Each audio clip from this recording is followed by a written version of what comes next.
سلام له خورشید د 1 بجې خبرونو ته ښه راغلاست.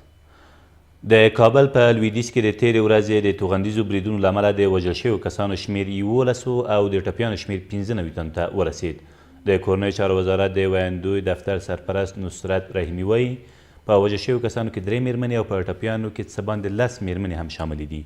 دغه پیښه تېره ورځ د کابل ښار د دشبچي په مصلی مزاري کې د عبدالعلي مزاري د تلین د 30 کال په اړه جوړ شوي مراسمو کې هغه مهال رامنځته شوه چې د هغې غونډې ته نږدې څو توغندي ولګېدل. طالبان وایي د افغانستان موضوع دوه اړخه لري، یو یې بهرنی او بل یې کورنی بعد دی.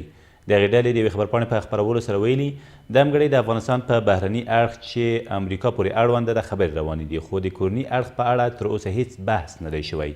د خبرپاڼې له مخې په اوسنیو خبرو کې په پوره جزئیاتو سره له افغانستان د بهرنیو ځواکونو د وتو او دا چې افغانستان به د هیڅ چا پر ضد نه کارول کیږي خبرې شوي دي.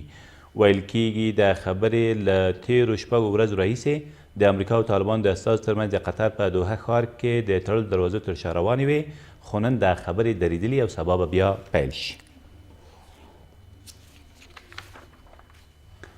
د بغلان پولیسو یو کس د نشهیي توکو د لیږد په تور نیولی دی. د دغه ولایت د امنیه قمندانۍ ویاند احمد جاوید بشارت وایي دغه کس غوښتل 12.5 کیلوګرامه هیروین چې په بدخشان کې په یوه مسافروړونکي موټر کې ځای پر ځای کړي وو کابل ته ولېږدوي، خو تر هغې مخکې نن سهار د پلخمري ښار په شمرق سیمه کې نیول شوی دی. ویل کېږي له نیول شوي کسه اوس هم پوښتنې روانې دي. نن د مارچ 8 د ښځو له نړیوالې ورځې سره برابره ده. دا ورځ هر کال د افغانستان په ګډون په ټوله نړۍ کې ښځو ته د درناوي په موخه لمانځل کیږي. د مارچ 8 په 1970 زیږدیز کال کې د ملګرو ملتونو له لوري د ښځو مقام ته د درناوي په موخه ونومول شوه او دا د نړۍ د میرمنو د یووالي بیلګه بلل کیږي. د دې ورځې په افغانستان کې په داسې حال کې لمانځنه کیږي چې د ښځو پر وړاندې زور زیاتی لا هم شتون لري او د رسمي بنسټونو د شمیرو پر بنسټ د ښځو پر وړاندې د زور زیاتیو کچه مخ په زیاتېدو ده.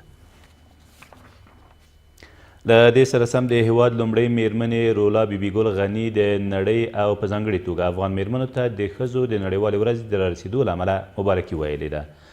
میرمن بیبي ګل غني په همدې اړه په خپل ویډیویي پیغام کې ویلي افغان میرمنې په ډېر قوت سره غواړي د سولې په خبرو کې خپل غږ اوچت کړي او په ټولو ملي او نړیوالو ناستو کې له خپل ځانه استازیتوب وکړي.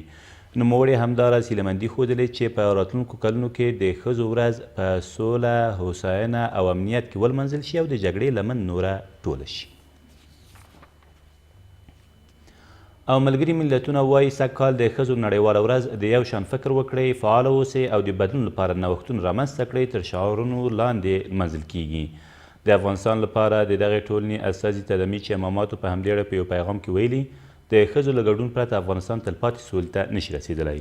د نوموړي په وینا د سولې په اړه د تصمیم نیولو په غونډو کې د ښځو فعال او اغیزمن حضور د ټولو افغانانو په ګټه او د جنسیتي برابرۍ د قوانینو او پالیسیو د جوړولو په برخو کې یو مهم او اساسي ګام دی. دا تر دې مهاله وروستي خبرونه، تر بیا مو الله مل.